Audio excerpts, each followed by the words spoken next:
உள்ளங்களுக்கு வணக்கம். சிலர் தங்களுக்கு வாழ்வில் சின்ன கஷ்டம் வந்தால் கூட அதை பெரிதாக நினைத்து வருத்தப்படுவார்கள். எனக்கு மட்டும் ஏன் இப்படி ஆச்சு என்று புலம்புவார்கள்.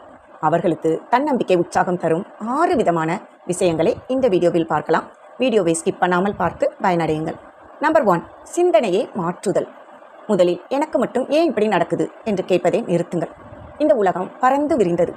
அதில் நீங்கள் ஒரு சிறு துளி. எல்லாருக்கும் வாழ்வில் சங்கடங்கள், சவால்கள், துன்பங்கள் வந்து கொண்டே தான் இருக்கிறது. எனவே உங்களது துன்பம் மிகச்சிறியது என்று உணருங்கள். நம்பர் 2, உள்மன விமர்சனத்திற்கு பதிலடி கொடுங்கள். ஐயோ, நீ மட்டும் இப்படி கஷ்டப்படுகிறாயே என்று எப்போதும் உள்ளிருந்து குரல் கொடுக்கும் உங்களது உள்மன விமர்சனத்திற்கு தக்க பதிலடி கொடுங்கள். நிறுத்து, நீ சொல்றது உண்மை அல்ல என்று மனதுக்குள் உறக்கச் சொல்லுங்கள். நான் சாதிக்க பிறந்தவர் என்று தொடர்ந்து சொல்லும்போது அந்த எதிர்மறை எண்ணம் மெல்ல மெல்ல குறைந்து மன உறுதி அதிகரிக்கும். நம்பர் 3, உங்களது மதிப்பை உணருங்கள். கடவுள் தந்த இந்த வாழ்க்கை விலை மதிப்பற்றது. நீங்களும் இந்த உலகில் ஒரு பொக்கிஷம் என்பதை உணருங்கள். உங்களது திறமைகள் மற்றும் சாதனைகளை ஒரு பட்டியல் போடுங்கள். அதற்கு முன்னால் நீங்கள் அனுபவிக்கும் சிறு துன்பங்கள் ஒன்றுமே இல்லை என்று தோன்றும். தன்னம்பிக்கையும் உயரும். நம்பர் 4, பரிபூரணத்துவத்தை விடுங்கள். இந்த உலகில் யாருமே 100% சரியானவர் அல்ல என்கிற உண்மையை தெரிந்து கொள்ளுங்கள். உங்களிடம் உள்ள சிறு குறைகளுக்காக வருத்தப்படுவதோ கவலைப்படுவதோ கூடாது.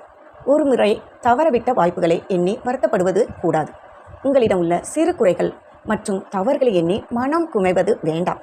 தனித்துவமான உங்களது குணமே உங்களை சுவாரஸ்யமாக ஆக்குகிறது என்று உணர்ந்து கொள்ளுங்கள்.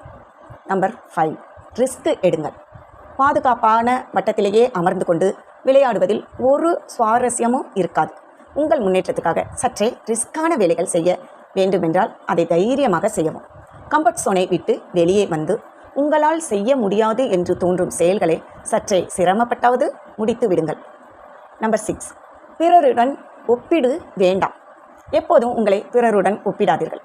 அது மிக பெரும் தவறு. சூரியனுடைய தனித்தன்மை வெப்பம் என்றால் நிலவின் தனித்தன்மை குளிர்ச்சி. இரண்டுமே அதன் தனித்துவத்துடன் இயங்குகின்றன. அதே போலதான் நீங்கள். உங்களது இலக்குகள், எண்ணங்கள், முயற்சிகள் எல்லாம் முழுக்க முழுக்க உங்களுடையவை. உங்கள் வாழ்க்கை உங்களுக்கு பிடித்த மாதிரி வாழ்வதற்கு தானே தவிர பிறரை காப்பியடித்து வாழ்வதற்காக அல்ல. எந்த மலரும் அல்லது மிருகமும் தன்னை பிறவற்றோடு ஒப்பீடு செய்து கொள்வதோ பொறாமைப்படுவதோ இல்லை. அதே போல ஒவ்வொரு மனிதனும் தனித்தன்மை வாய்ந்தவர் தான். பிறருடன் ஒப்பீடு எப்போதும் தேவையில்லை. என்ன ஃப்ரெண்ட்ஸ், இந்த 6 விஷயங்களும் நிச்சயமாக உங்களுக்கு பயனுள்ளதாக இருந்திருக்கும். அப்புறம் என்ன, தன்னம்பிக்கையுடனும் உற்சாகத்துடனும் முன்னேறி செல்லுங்கள். வாழ்க்கை நிற்கட்டும். நன்றி, மீண்டும் சந்திப்போம்.